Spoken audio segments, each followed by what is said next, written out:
Coming up, the latest on the KDR Facebook photo scandal, including the frat house itself becoming a target. And what have you done with your life? See how a Penn State freshman has impressed people worldwide. The Center County Report starts now.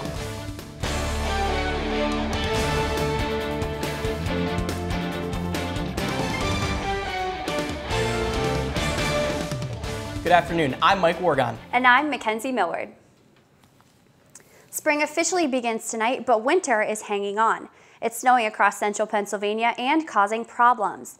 Many roads are snow-covered and very slippery. This video is from I-99 in Center County today. PennDOT plows are out, but it's slow going in many places. Several accidents have been reported, and there's a speed restriction on I-80. Weather anchor Stefano DiPietro is live outside at Innovation Park with the latest. Stefano? Thanks, guys. Now, I know it may be the middle of March, but winter not going out without a fight here. It's been snowing for much of the day today, and right now the roads are clear, but earlier today they were a little bit slippery, so there were some tricky travel conditions on the way to work this morning, but since then they have been cleared out. And this snow, perfect snow for making snowballs, very wet. That is a perfect snowball. Let's see if we can get it to actually go here. And that is a nice snowball. Take a little throw over there so we don't throw it in the street, but this is perfect snow. Maybe go out and make a snowman if you have some time. Great snow, because it won't really be around here for much longer, as temperatures will get into the 50s early this weekend. Thanks, Stefano. Try to stay warm. The other big story we're continuing to follow is the fraternity Facebook scandal. Some Penn State students plan a protest in just a few minutes at Old Main against KDR. In the meantime, the frat house itself became a target. Taylor Shelley reports. The scandal took an ugly turn when vandals defaced the stone wall at the Kappa Delta Rho fraternity house yesterday. The message read, "Tear it down," but was quickly covered up after pictures of the vandalism spread on social media. The frat is accused of posting photos of nude and partially nude women, some asleep or passed out, along with references to drug deals and hazing. The photos appeared on a private, invitation-only Facebook page. Penn State President Eric Barron suggested that the investigation may lead to a review of the entire fraternity system. He also said the university is examining evidence and focused on doing it right. The university has put together a very aggressive program, I think meeting national standards as a model for dealing with sexual assault. And one portion of that effort is to convince people that they truly have an obligation to come forward. And on Tuesday, State College police and university officials held a joint news conference to address the issue. As of now, there is no updated information. The national KDR headquarters suspended this chapter for 1 year. Well, first of all, we're looking at an invasion of privacy, which is a misdemeanor charge. We could also be looking at a harassment, which could be a summary or a misdemeanor level. Final punishment from the university won't be issued until the investigation is done. We reached out to members of Kappa Delta Rho and the IFC, but they've refused to comment. In University Park, I'm Taylor Shelley for the Center County Report. Penn State's Pan-Hellenic Executive Board held a forum Wednesday night for members of all campus sororities to talk about the KDR incidents. The discussion included safety resources available to women and what to do if you think you might be a victim. Also at the meeting, the board recommended women should not be in the KDR house for any social events. Another Penn State fraternity is reacting to a video controversy in Oklahoma. The president of Penn State's chapter of Sigma Alpha Epsilon spoke out on social media this week, saying, quote, "In no way should one chapter reflect the values of an entire organization, or even the Greek system in general. Such disgusting nature should not be tolerated." The video shows members of Oklahoma University's SAE chapter chanting a song filled with racial slurs. It sparked anger and protests when it went public this month. The university closed the SAE house there and expelled 2 members. Former Penn State President Graham Spanier has filed a defamation lawsuit against former FBI Director Louis Freeh. The lawsuit claims the Freeh report scapegoated Spanier for the Sandusky scandal. He also sued the university for breach of contract.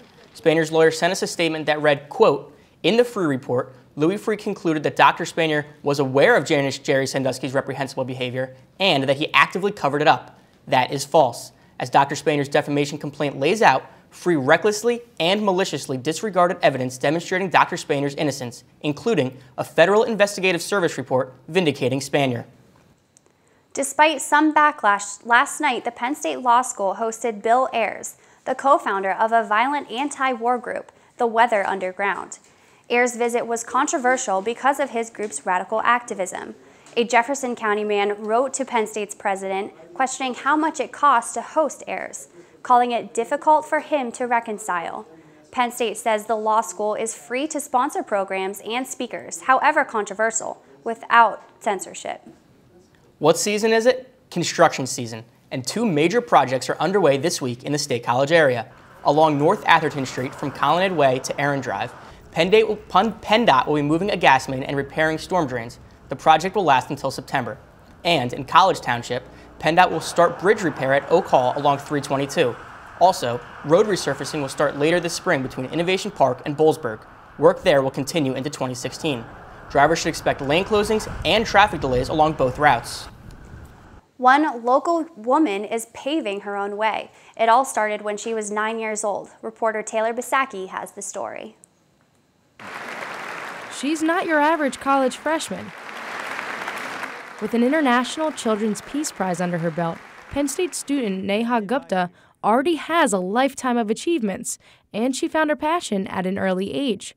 It started with yearly visits to India to see her grandparents. My grandparents had this tradition that if it was someone's birthday in the family, we would go to a local orphanage, and in addition to giving gifts at home, we would bring gifts to the orphans. At age 9, it all clicked for her after seeing the drastically different living conditions there. You know, the future that awaited these kids terrified me, and they told me how scared they were. 9-year-old girls are usually playing with Barbies, but Neha was creating her charity Empower Orphans that's raised almost $1.7 million to help over 25,000 kids worldwide. The goal of Empower Orphans is to provide underprivileged children all over the world with a proper education and a proper health care. Along with this, Empower Orphans has put 27 projects into action, including 5 libraries, 4 computer labs, and a large sewing center. When you get to see a child smile and see the parents just have such a feeling of gratitude and relief, it's just an incredible feeling. She just partnered with Microsoft's Collective Project,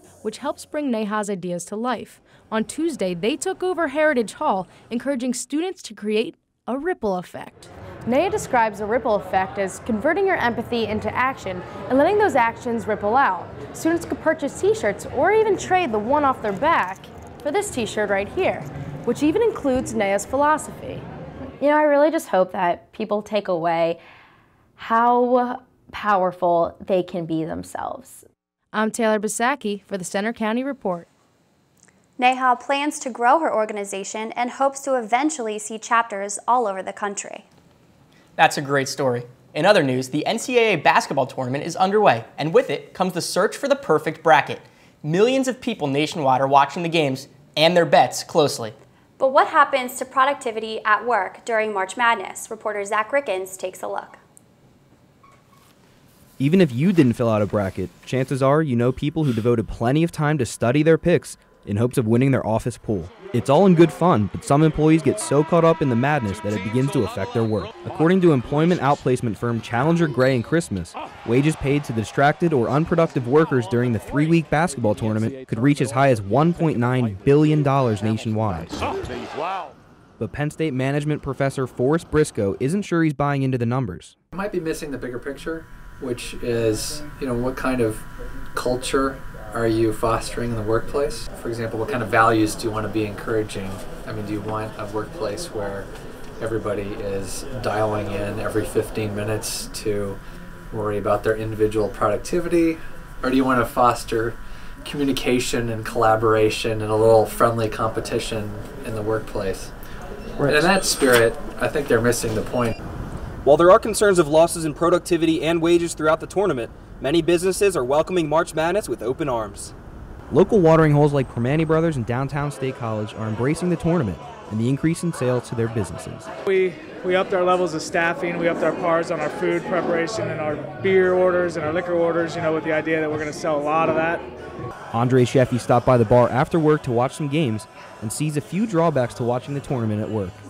Oh yeah, definitely. People watching it at work on TVs, on their phones. Kind of sidetrack people, get them off of their game a little bit.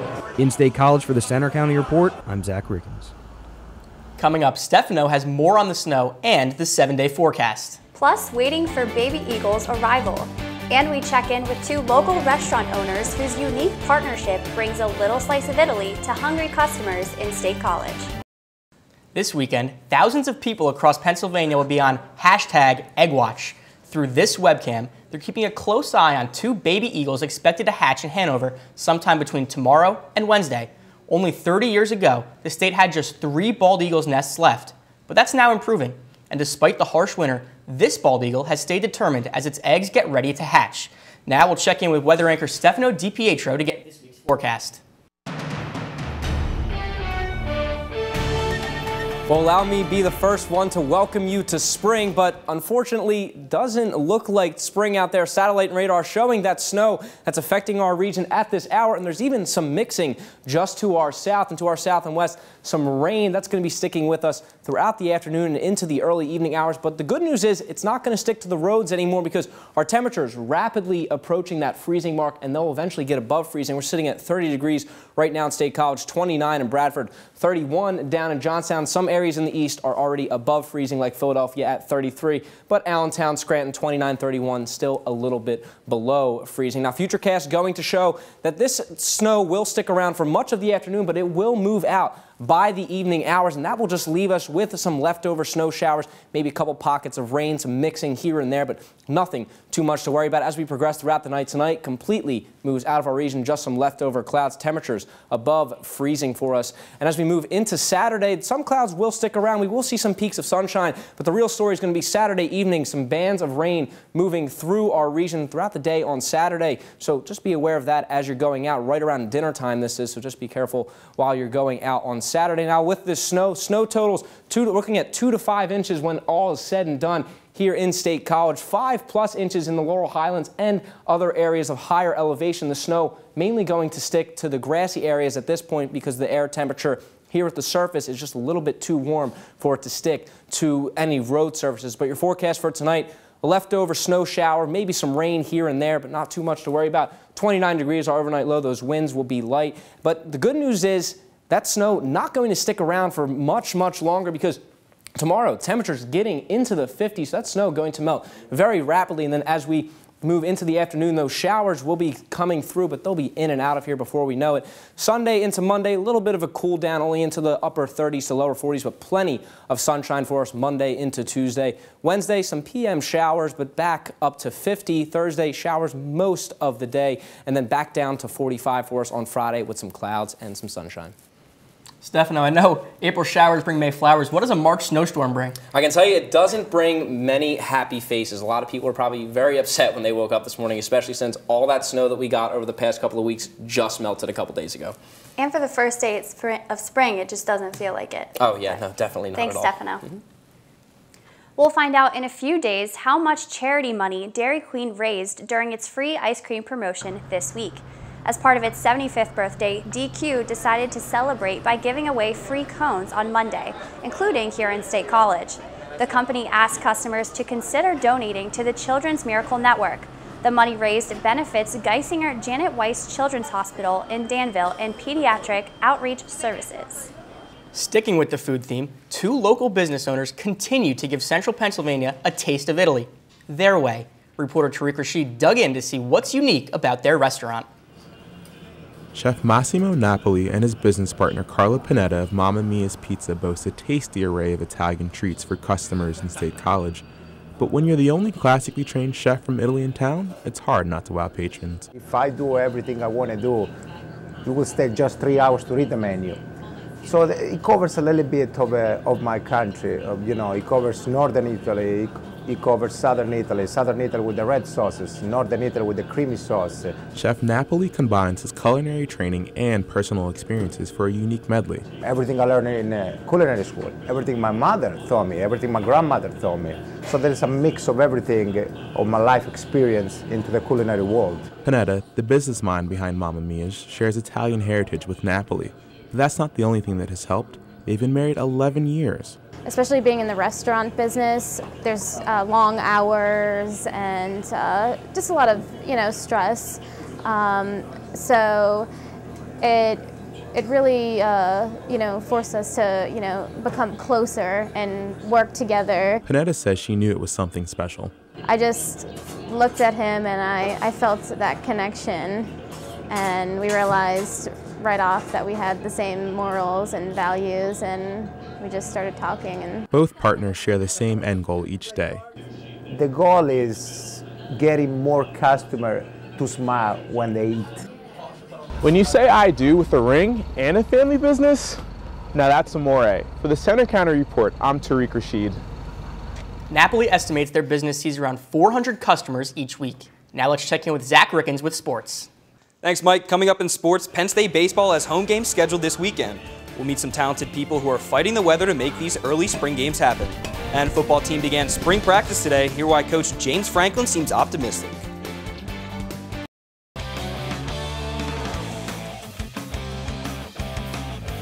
Good afternoon. Penn State men's hockey wrapped up its season last night. The Lions faced Ohio State in the first round of the Big Ten tournament. They lost 3-1.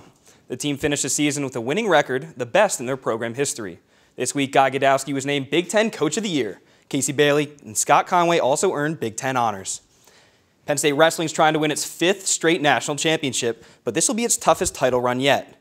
Jordan Conway, Jimmy Gulabon, Zach Bites, Matt Brown, Matt McCutcheon, Morgan McIntosh, and Jimmy Lawson are all in Missouri competing in the NCAA Wrestling Championships. All 7 Nittany Lions advanced past the first round, with 5 advancing in the second. Action resumes today and wraps up tomorrow. Penn State's currently 4th in team rankings behind Oklahoma State. And with this cold weather, it feels a little more like football season than baseball, and that's all right, because Penn State's blue-white game is less than a month away. Reporter Mike Wargon takes a look inside. Spring practice gets underway. After a 7-6 record in his first season at Penn State, James Franklin and his team begin spring practice today, looking for more success in his sophomore year. While Franklin acknowledges he's young, he says the key is to continually improve. Joe was here 62 years, and I've been here 62 weeks. You want to be improving for 62 years in every aspect. It's connecting with the community, because you guys have heard me say this over and over again. The thing that makes Penn State special is our people, and we cannot do this alone. This year was the first full offseason that Franklin and his staff had with the team, and according to Franklin, in comparison to this point last season, the team is far more prepared this year. We had a great winter training period. Across the board, guys, we're smarter, just in terms of them understanding how we do things again. We're bigger, we're faster, and we're stronger. James Franklin implemented changes to the blue-white game last season, and we could see more changes this year. While the weather gradually gets warmer and the snow slowly melts, James Franklin and his staff continue to prepare the team for the April 18th spring football game. The game will take place here at Beaver Stadium, and Franklin says the kickers will have a competition before the game to get them experience kicking in front of a crowd, and the punters will do the same thing at halftime. Reporting in University Park, I'm Mike Wargon for the Center County Report. Now that blue-white game set for April 18th, and as always, admission is free. Penn State football's draft-eligible players had one last time to shine at yesterday's Pro Day on campus. 12 former Nittany Lions worked out in front of scouts representing 30 NFL teams. It's good to be back, and it's a great atmosphere moving forward to the NFL draft. The day started off in the Lash Building weight room, where standouts like De'Arn Barnes cranked out 31 reps at 225. Then players, coaches, and media moved over to Hullabaloo Hall for the broad jump, 40-yard dash, and specialty drills. Scouts were looking at Jesse James in particular, who ran a 4.83 at the Combine, but yesterday unofficially timed in at 4.65. I ran my best there, so I wanted to come out here and worked on a little bit more with coaches I trained with out in California. And I felt great getting back and running my home arena, so it felt good. Draft players will continue to work out and concentrate on specialty drills until the draft. Penn State baseball's home game this afternoon is postponed because of the snow. The Lions open their home season on Wednesday in the green grass of Medler Field. Reporter Gabrielle Chappelle says it sure hasn't been easy getting that field ready after all the snow this winter.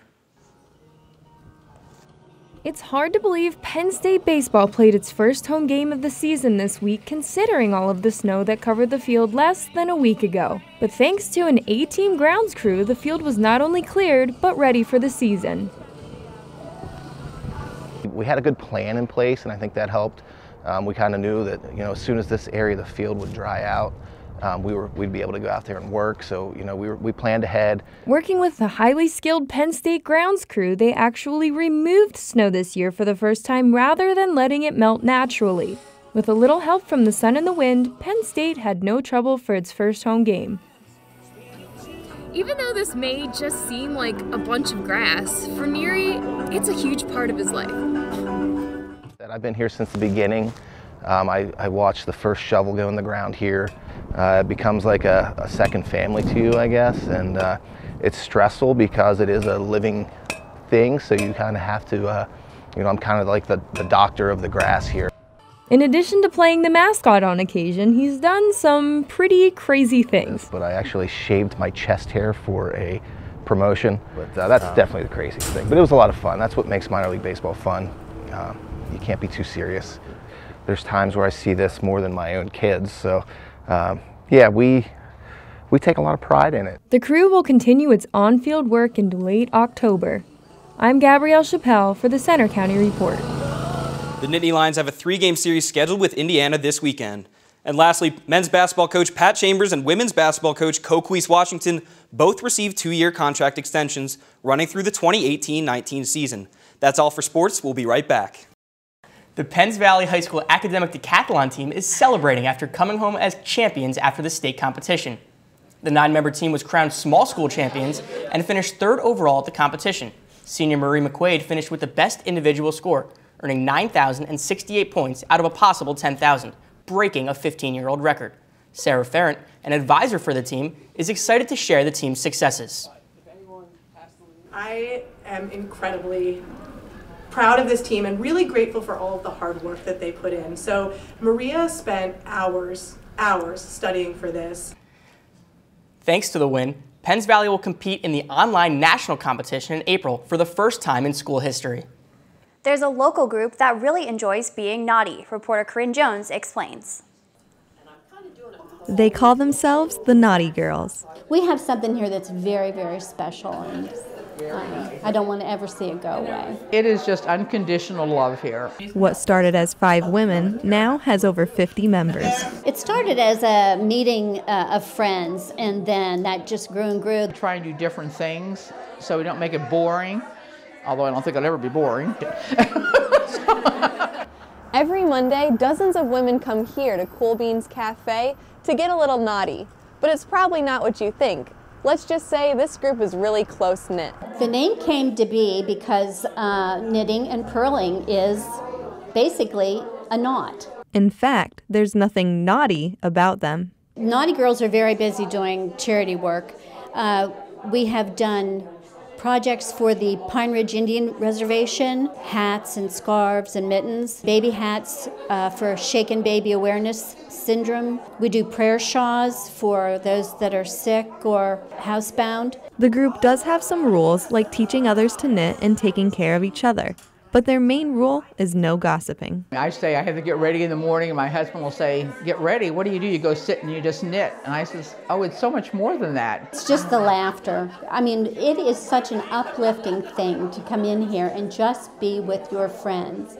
How many people do you know have this many friends? I mean, it is incredible. No matter what, they stay stitched together. For the Center County Report, I'm Corinne Jones. And that's all for today's Center County Report. For more, visit our website, centercountyreport.com. Thanks for watching. Have a great weekend. Last chug.